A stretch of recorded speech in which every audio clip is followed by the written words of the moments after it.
चलिए दोस्तों, so very very very good evening और स्टार्ट करने जा रहे हैं अब अपन अपना रिवीजन। बहुत ही प्यारे से चैप्टर का नाम क्या दोस्तों, डिविडेंड। डिविडेंड की अगर मैं बात करूं दोस्तों तो डिविडेंड का ये जो हमारा चैप्टर है, ये चैप्टर जो है वो बात करता है सेक्शन नंबर 123 से। तो सेक्शन नंबर 123 से हम इसके अंतर्गत बातें करेंगे। बहुत ही क्यूट सा चैप्टर है क्योंकि भाई इसके अंतर्गत बहुत सारे सेक्शंस नहीं है, मात्र ये बातें करेगा सेक्शन नंबर 123 से लेकर के कहां तक है बेटा, 127 तक के। तो आइए अगर अपन बात करें 123 की, जो कि बात करता है डिक्लेरेशन ऑफ डिविडेंड का।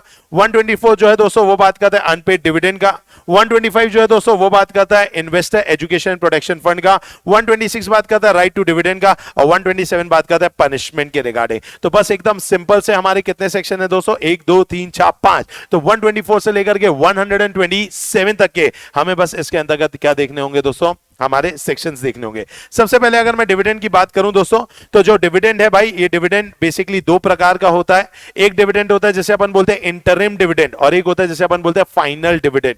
अगर मान लीजिए जो डिविडेंड एजीएम के अंतर्गत अप्रूव किया जाता है बाय द शेयर होल्डर, इसे अपन क्या बोलते हैं दोस्तों, फाइनल डिविडेंड। तो कोई भी ऐसा डिविडेंड जो कि अप्रूव किया जाता है by the share holder at the AGM, इसे अपन क्या बोलते हैं, फाइनल डिविडेंड।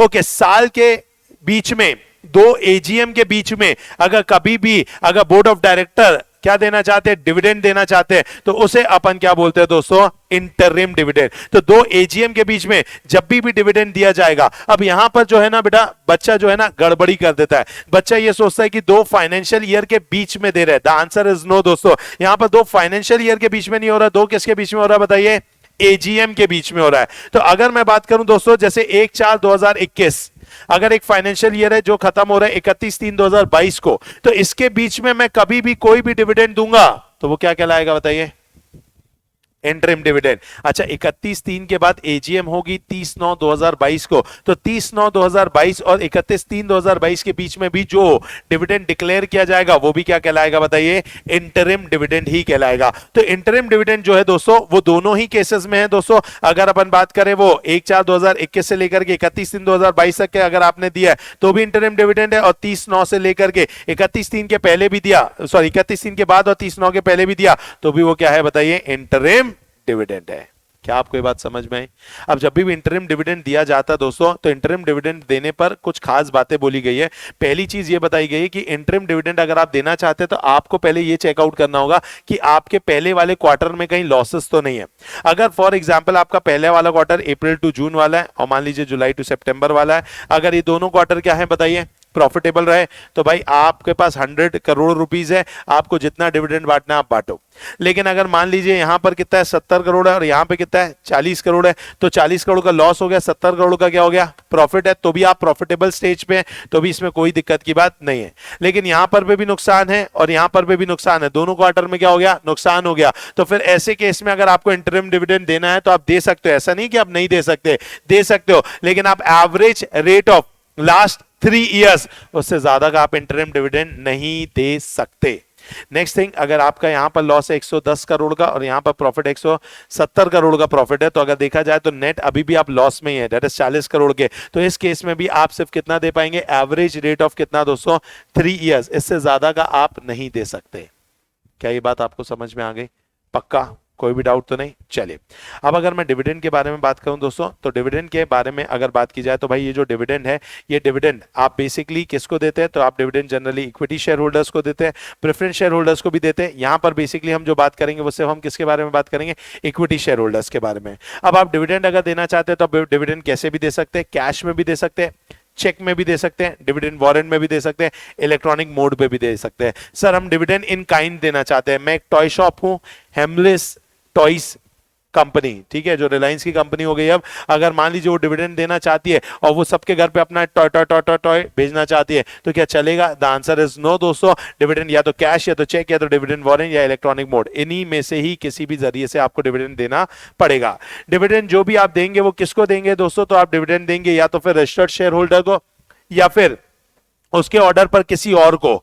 अगर आप चाहें तो भाई ऐसा प्रावधान है हमारे पास कि भाई मुझे डिविडेंड नहीं चाहिए, आप मेरे बदले इस इंसान को देना जो कि क्या है, एसबीओ होगा। एसबीओ याद आ रहा है, सिग्निफिकेंट बेनिफिशियल ओनर, तो आप उसको भी दे सकते हैं, तो भाई उस बेनिफिशियल ओनर को भी दिया जा सकता है। या फिर अगर हम चाहे तो भाई बैंक को बोल सकते हैं कि भाई बैंक तुम मेरे बदले क्या कर लेना, कलेक्ट कर लेना डिविडेंड। तो डिविडेंड आप रजिस्टर्ड शेयर होल्डर को देंगे, या तो फिर ऑर्डर को देंगे, या तो फिर किसको देंगे दोस्तों, बैंक को देंगे। अगर हम बात करें भाई डिविडेंड जो है, डिविडेंड के लिए एक टाइमलाइन है आपको जिसके अंतर्गत डिविडेंड को पे करना पड़ता है, और वो टाइमलाइन बहुत सिंपल सी है कि भाई अगर मान लीजिए जो डिविडेंड है वो डिविडेंड आपने डिक्लेयर किया है, और तो डिक्लेयर करने के 5 दिन के अंदर अंदर उस डिविडेंड को आपको एक सेपरेट बैंक अकाउंट में डालना पड़ता है। कितने दिन के अंदर बेटा, 5 दिन के अंदर। तो जैसे ही डिविडेंड डिक्लेयर होता है उसके 5 दिन के अंदर अंदर आप इसे कहां डालेंगे, एक सेपरेट बैंक अकाउंट में, और इसका पेमेंट हो जाना चाहिए 30 दिन के अंदर। इसका पेमेंट कितने दिन के अंदर हो जाना चाहिए, 30 दिन के अंदर। तो 30 दिन के अंदर अंदर आपको डिविडेंड को क्या करना है दोस्तों, पे ऑफ कर देना है। किसको, शेयर होल्डर्स को, या फिर उसके ऑर्डर को, या फिर बैंक को। तो जैसे ही एजीएम हुआ, डिविडेंड डिक्लेयर हुआ या इंटरिम डिविडेंड आपने किया, तो भाई उसके 30 दिन के अंदर अंदर आपको उसे पेमेंट करना है, और साथ ही साथ 5 दिन के अंदर इसको आपको सेपरेट बैंक अकाउंट में डाल देना है। अगर सर 30 दिन में हमने पे नहीं किया तो क्या कर लोगे, तो बेटा आपको फिर इंटरेस्ट देना पड़ेगा एट द रेट ऑफ 18%। कितना इंटरेस्ट देना पड़ेगा, एट द रेट ऑफ 18%। अच्छा सर हमने तो चेक भेजे थे, हमने तो डिविडेंड बेसिकली क्रेडिट किया, लेकिन वो बाउंस बैक होकर के आ गए, क्योंकि शायद चेक गया लेकिन सामने वाले ने रिसीव नहीं कर पाया, सामने वाले का घर बनता, शायद कुछ और प्रॉब्लम थी, इस वजह से वो रिसीव नहीं कर पाया, तो वो वापस से आ गया। तो क्या होगा, जो पैसा भी क्रेडिट नहीं हुआ है, लोगों के अकाउंट में गया नहीं है, तो उसका क्या होगा, तो उसको आपको 7 दिन के अंदर अंदर, नेक्स्ट 30 डेज खत्म होने के 7 दिन के अंदर अंदर एक और नया अकाउंट खोलना होगा, ऊड़ा अकाउंट। ऊड़ा मतलब दैट इज कौन सा बेटा, unpaid dividend account. Unpaid dividend account, उस अकाउंट के अंदर अगले 7 दिन के अंदर अंदर आपको से ट्रांसफर करना होगा। सर नहीं कर पाए ट्रांसफर, क्या होगा,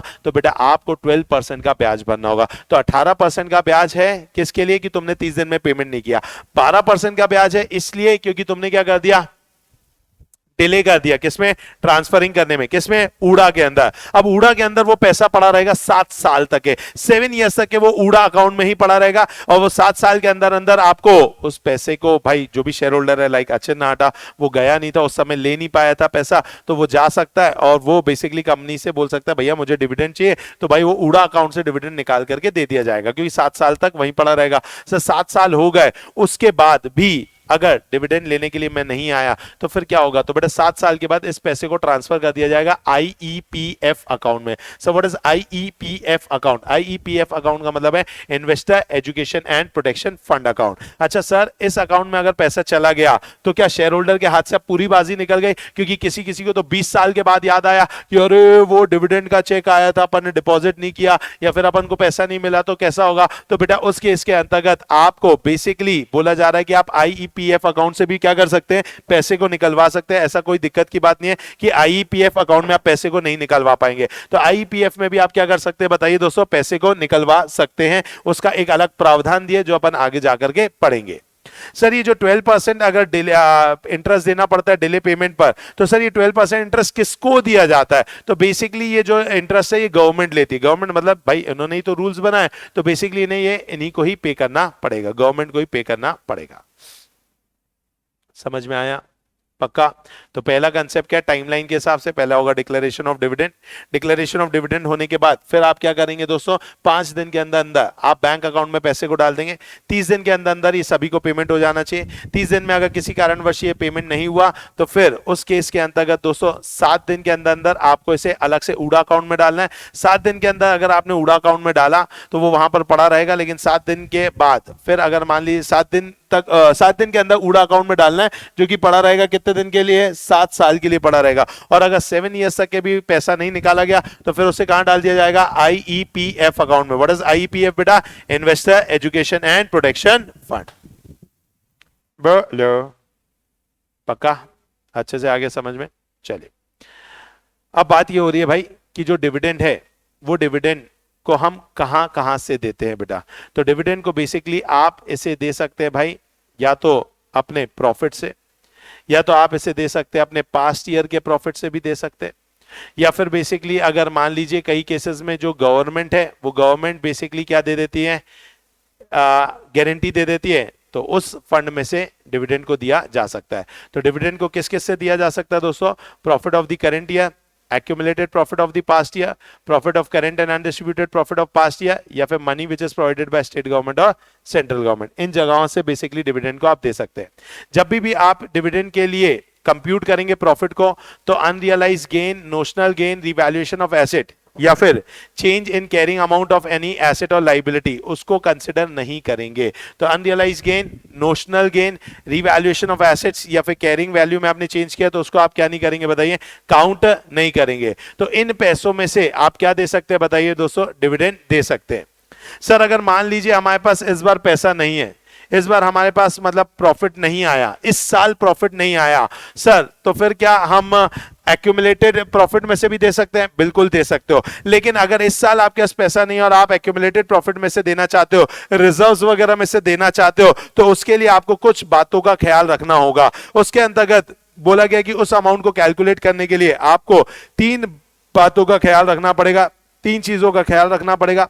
पहली चीज तो यह है कि भाई जब भी आप पैसा जो निकालेंगे, वो पैसा आप एवरेज जो भी आपने डिविडेंड दिया लास्ट 3 इयर्स में, क्या दिया बेटा, एवरेज जो आपने डिविडेंड दिया कितने ईयर में, लास्ट 3 इयर्स में, उससे ज्यादा का आप डिविडेंड नहीं दे सकते. तो पहली चीज बेटा, अगर आपका लॉस है तो लॉस के केस के अंतर्गत अगर आप रिजर्व्स में से डिविडेंड को देना चाहते हैं तो ऐसे केस में आप मैक्सिमम कितना दे सकते हैं, एवरेज डिविडेंड कितना, लास्ट 3 इयर्स का. उसके बाद जो आप अमाउंट को विड्रॉ करेंगे किसमें से, रिजर्व में से, तो रिजर्व में से जब आप अमाउंट को विड्रॉ करेंगे तो वो 10% of paid up share capital plus free reserve जितना ही होगा. मतलब जितना अमाउंट आप निकालेंगे बेटा वो कितना निकाल सकते हैं बताइए, फ्री रिजर्व में से 10% of paid up share capital and free reserve. और जब आप पैसा निकालेंगे तो नीचे कुछ पैसा बचा रहना चाहिए, तो नीचे कम से कम कितना बचा होना चाहिए, 15% of paid up share capital. कितना बचा होना चाहिए, 15% of paid up share capital. तो 3 अमाउंट यहां पर दिए हुए. पहला अमाउंट क्या दिया हुआ है बताइए, एवरेज ऑफ 3 साल, उससे ज्यादा का नहीं होना चाहिए. दूसरा, आप जब निकालेंगे तो कितना निकाल सकते हैं, 10% of paid up share capital and free reserve, और साथ ही साथ नीचे कितना बचा होना चाहिए, 15% of the paid up share capital. इन तीनों वैल्यूज को आप निकाल लीजिए और जो भी लोएस्ट वैल्यू आएगी उतना आप डिविडेंड दे सकते हैं. जैसे यहां पे पेड अप शेयर कैपिटल दिया 200 लाख, 240 लाख इनका फ्री रिजर्व है और 30 लाख का क्या है दोस्तों, नुकसान हुआ है.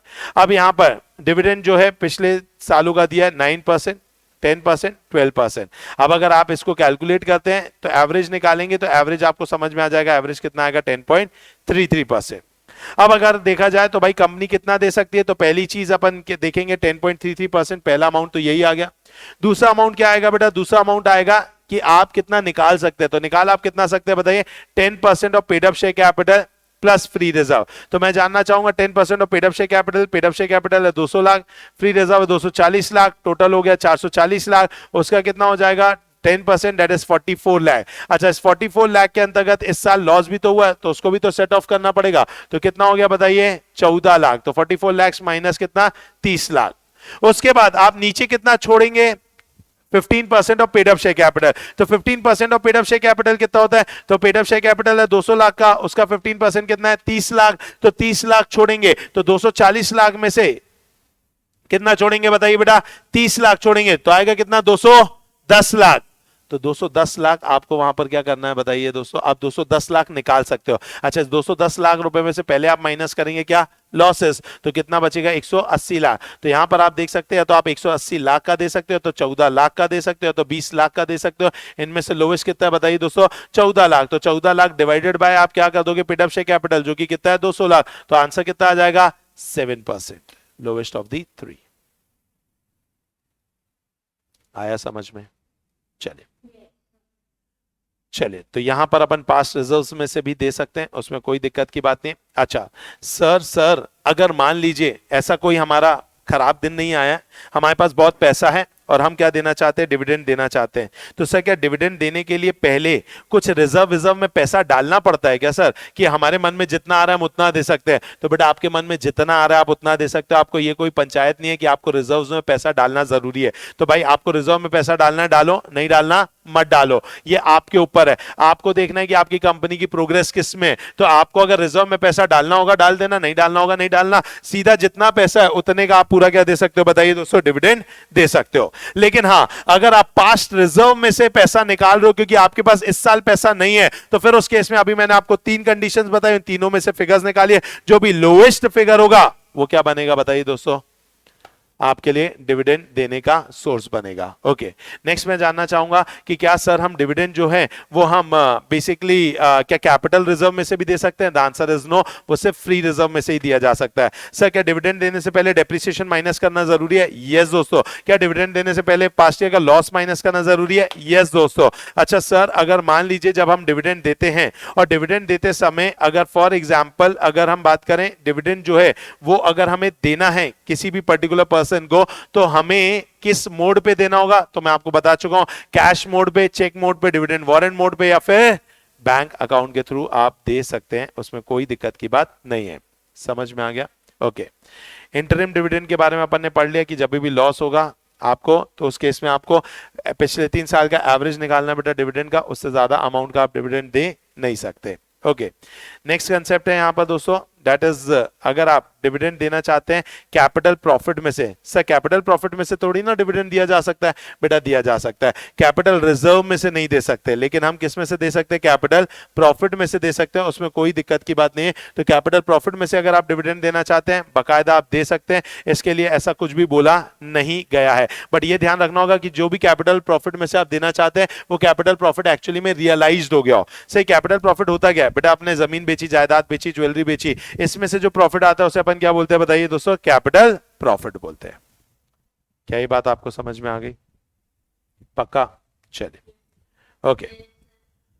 उसके बाद अगर हम बात करें दोस्तों, तो ये सारी बातें हमारी हो गई है, ठीक है। कैंसिलेशन ऑफ डिविडेंड, यूजुअली आप डिविडेंड को कैंसिल नहीं कर सकते, लेकिन अगर कैंसिल आप करना चाहते हैं बेटा, कोई जस्ट एंड प्रॉपर रीजन है, ठीक है, तो उस केस में आप उसे रिवोक कर सकते हैं, कोई दिक्कत की बात नहीं है। अच्छा, कई बार ऐसा होता है कि जो शेयर्स हैं अभी वो ट्रांसफर नहीं हुए हैं, अभी शेयर्स जो हैं वो ट्रांसफर होने वाले हैं, तो उस केस में क्या होगा? तो बेटा अगर मान लीजिए इंस्ट्रूमेंट ऑफ ट्रांसफर जो है वो डिलीवर्ड किया जा चुका है कंपनी को एंड ट्रांसफर ऑफ शेयर्स अभी हुए नहीं हैं, तो भाई वहां पर क्या क्या दिया जाएगा? It shall transfer the dividend of for shares under transfer deed to the unpaid dividend account refer to in section what बेटा 124 and keep in abeyance any offer of shares and any bonus. तो बोला गया कि अगर transfer नहीं हुए तो रोक दिया जाएगा, उस डिविडेंड को अभी अनपेड डिविडेंड अकाउंट में डाल दिया जाएगा, ताकि जिसका भी नाम ट्रांसफर ही में होगा जब उसको अलॉटमेंट हो जाएगा तब हम उसको वो सारे शेयर्स दे देंगे, और साथ ही साथ जो राइट शेयर्स है, जो भी बोनस शेयर्स है, उनको रोक दिया जाएगा, उनको भी अभी रोक दिया जाएगा कि भैया ये वाले जो शेयर्स हैं इन्हें अभी अपने पास ही रखा जाएगा कंपनी के द्वारा, जैसे ही वो ट्रांसफरिंग हो जाएगा तो फिर उसको वापस दे दिया जाएगा। समझ में आया? चलिए नेक्स्ट बोला गया है भाई फेलियर टू पे डिविडेंड विद इन 30 डेज, अगर 30 दिन में आपने नहीं दिया तो आपको क्या पे करना पड़ेगा बताइए बेटा? सिंपल इंटरेस्ट ऑफ व्हाट बेटा 18% आपको देना पड़ेगा, plus every director is liable for imprisonment up to 3 year, he is liable to if he has committed it knowingly, and in addition he is liable for what beta 1000 rupees per day fine। लेकिन कई बार ऐसा होता है हमारी गलती नहीं होती, हम 30 दिन में इसलिए नहीं दे पाए क्योंकि सामने वाले की गलती है, ठीक है। तो सामने वाले की गलती में मतलब कैसा? क्योंकि ऑब्वियस ही बात है सामने वाले बंदे ने ठीक तरीके से हमें नहीं बताया था, बैंक अकाउंट नंबर उसका गलत था, या फिर अगर मान लीजिए भाई ऑपरेशन ऑफ लॉ की वजह से हम क्या नहीं कर पाए, बता नहीं पाए, क्योंकि ऑब्वियस ही बात है वहां पे हम एनआरआईज को ट्रांसफर कर रहे थे, फेमा वगैरह के रूल्स एंड रेगुलेशन के चक्कर में रुक गया, या फिर अगर मान लीजिए जो हमारा शेयर होल्डर है उसका डिस्प्यूट चल रहा है अभी किसको लेकर के, डिविडेंड के को रिसीव करने को लेकर के अगर डिस्प्यूट है, अभी डिस्प्यूट रिजॉल्व हुआ नहीं है, या फिर अगर कॉल मनी इसका ड्यू था तो हमने उसे उस कॉल मनी के साथ ही क्या कर दिया बताइए? एडजस्ट कर दिया। तो अगर इनमें से आपने कोई भी चीज की होगी दोस्तों तो फिर आप डिविडेंड जो है अगर नॉन पेमेंट ऑफ डिविडेंड है तो वो डिफॉल्ट माना नहीं जाएगा। क्या ये बात समझ में आ गई? पक्का? चलो, डिविडेंड ऑन प्रेफरेंस शेयर्स वो टर्म ऑफ इश्यू के ऊपर डिपेंड करेगा, आर्टिकल ऑफ एसोसिएशन के ऊपर डिपेंड करता है, ठीक है। अनपेड डिविडेंड अकाउंट के बारे में मैं आपको बता चुका हूं कि भाई उसके लिए बोला गया विद इन 7 डेज आपको करना पड़ेगा, 3 डेज के अंदर, और 7 साल के लिए रखना पड़ता है। अगर आपने इसमें कोई गड़बड़ किया तो फिर आपको इंटरेस्ट लगेगा कितना? 12%, ठीक है। तो 12% इंटरेस्ट लगेगा, और एवरी ऑफिसर जो है उनको डिफॉल्ट इज लाइबल टू पे फाइन अप टू कितना रुपीज बेटा? 5 लाख। तो मिनिमम है 1 लाख और मैक्सिमम कितना है बोलो? 5 लाख। समझ में? चलिए नेक्स्ट अगर मैं बात करूं, इसके लिए एक और चीज आपको करनी पड़ती है जो मैंने टाइमलाइन में नहीं समझाया था, वो था रिपोर्टिंग्स बेटा। अगर मान लीजिए कंपनी ने अगर 7 साल तक के अब पैसा डाल दिया वहां पे, तो जिन जिन लोगों ने अनपेड रह गए, अनक्लेम्ड रह गए, उन लोगों की लिस्ट बनानी पड़ेगी कंपनी को, और 90 दिन के अंदर ये लिस्ट बना करके दोस्तों उन्हें ये कंपनी को ये लिस्ट बना करके अपलोड करनी पड़ेगी वेबसाइट ऑफ द कंपनी में, या फिर ऐसी वेबसाइट में जो कि सेंट्रल गवर्नमेंट ने बोली है। तो 90 days from the transfer of any amount to the उड़ा, आपको 90 दिन के अंदर अंदर एक लिस्ट बनानी पड़ेगी ताकि वो सारे लोग देख लें अपना नाम, और जैसे उनको दिखे कि भाई हमारा नाम यहां पर आ गया, तो वो लोग क्या कर सके, अपने डिविडेंड को क्लेम कर सके। अगर मान लीजिए 7 साल तक कॉन्जिक्यूटिवली आपने डिविडेंड को क्लेम नहीं किया, 7 साल तक कॉन्जिक्यूटिवली अगर आपने डिविडेंड को क्लेम नहीं किया, तो ऑब्वियस सी बात है आपका डिविडेंड तोड़ करके कहां चला जाएगा, आईईपीएफ में। साथ ही साथ आपके जो भी शेयर्स हैं वो भी कहां चले आएंगे, आईईपीएफ अकाउंट में। तो भाई आपके शेयर्स भी छीन लिए जाएंगे, कहां पर, आईईपीएफ अकाउंट में डाल दिया जाएगा। क्या ये बात समझ में आई? सर एक बार ये right to dividend, right to shares वाला कंसेप्ट फिर से समझा दीजिए। ओके बेटा, बोला ये गया है कि अगर मान लीजिए मैंने ट्रांसफर डीड जो है वो साइन करके कंपनी को दे दी, और जो कंपनी है भाई उसने अभी ट्रांसफर किया नहीं है, बट उसी दौरान क्या आ गया है, डिविडेंड आ गया है, तो फिर वहां पर क्या होगा, तो बेसिकली बेटा वो जो डिविडेंड है अभी उसको रोक दिया जाएगा, वो दिया नहीं जाएगा, क्योंकि ट्रांसफरिंग जब अपन किस में करते हैं, वो अपना पेपर फॉर्मेट पे होती है। तो याद करो ट्रांसफर एंड ट्रांसमिशन वाला चैप्टर 2-2 महीना, 1-1 महीना लग जाता है, तो इसमें समय तो जाएगा ही, तो इसीलिए अभी उसे रोक दिया जाएगा। उसको कहां डाल दिया जाएगा, ऊड़ा अकाउंट में। कहां डाल दिया जाएगा बताइए, ऊड़ा अकाउंट में। और साथ ही साथ जो भी बोनस शेयर्स है, राइट शेयर्स है, उनको भी, उनका भी जो ऑफर है उसे अबेयंस पे रख दिया जाएगा। किस में रख दिया जाएगा बेटा, अबेयंस पे रख दिया जाएगा। क्या ये बात समझ में आई? पक्का? सर ये अबेयंस का मतलब क्या होता है, अबेयंस का मतलब बेसिकली होता है ठहराव, रोकना, तो अबेयंस पे रखने का मतलब होता है रोक देना। समझ में आया? चलिए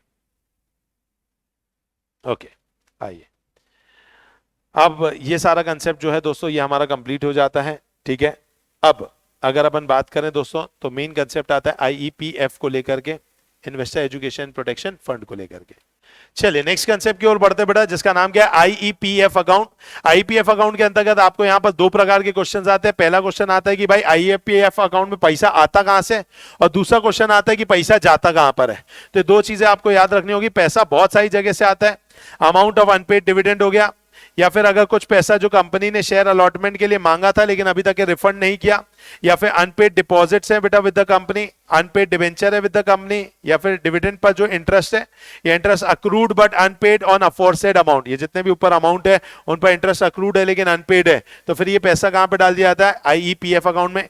ग्रांट्स एंड डोनेशन है सेंट्रल गवर्नमेंट, स्टेट गवर्नमेंट किसी से, या फिर अमाउंट जो है वो डिस्गॉज किया गया था। याद होगा अगर आपको, तो अपन ने प्रोस्पेक्टस चैप्टर में पढ़ा था कि अगर आपने अपने एक ही पर्सन ने बहुत सारे नाम से अगर शेयर्स के लिए क्या किया, अप्लाई किया, तो उसका जो भी प्रॉफिट होता है उसको डिस्गॉज कर दिया जाता है, और कहां पे डाल दिया जाता है, आईईपीएफ अकाउंट में डाल दिया जाता है। या फिर अगर मान लीजिए redemption of the amount of preference shares unpaid और अनक्लेम फॉर 7 इयर्स, तो ऐसे बहुत सारे यहां पर दिए हैं, इनमें से जो आपको पसंद आए वो आप याद रख लीजिएगा। तो ये इतने सारे जगह है जहां से पैसा मिलता है, किसको, आईईपीएफ अकाउंट को। और सर ये यूटिलाइज कहां पर होता है, तो ये यूटिलाइज होता है for the refund of unclaim dividend, mature deposit, mature debenture, application money due for refund, तो रिफंड करने में आता है, या फिर promotion of investor education, distribution of any disgorged amount among applicant of securities, या रीइंबर्समेंट ऑफ लीगल एक्सपेंसेस या any other incidental purposes. तो इन जगहों पर इस पैसे को क्या किया जाता है बेटा, इस्तेमाल किया जाता है। सर इतना सारा पैसा आता है जाता है, इसका पूरा हिसाब किताब कौन रखता है, तो बेटा वो C&AG रखता है, जैसे अपन बोलते हैं controller and auditor general of India. अगर हम बात करें यहां पर जो भी पैसा आता है जाता है उसको एडमिनिस्टर जो करता है वो करता है अपॉइंटमेंट मेंबर एंड सीईओ, ये लोग क्या करते हैं बेटा, उसे एडमिनिस्टर बकायदा अच्छे से करते हैं। अगर हम बात करें authority shall maintain proper accounts, उसे ऑडिट करेगा क्या की रिपोर्ट जाती है सेंट्रल गवर्नमेंट को। ठीक है, उसके बाद the company shall furnish statement of authority to transfer to fund within कितना, 30 डेज। अगर आपने पैसा शेयर्स अगर डालें या पैसा डाला है कंपनी ने किसमें, आईईपीएफ अकाउंट में, तो ये उन्हें 30 डेज के अंदर क्या करना पड़ेगा, बताना पड़ता है।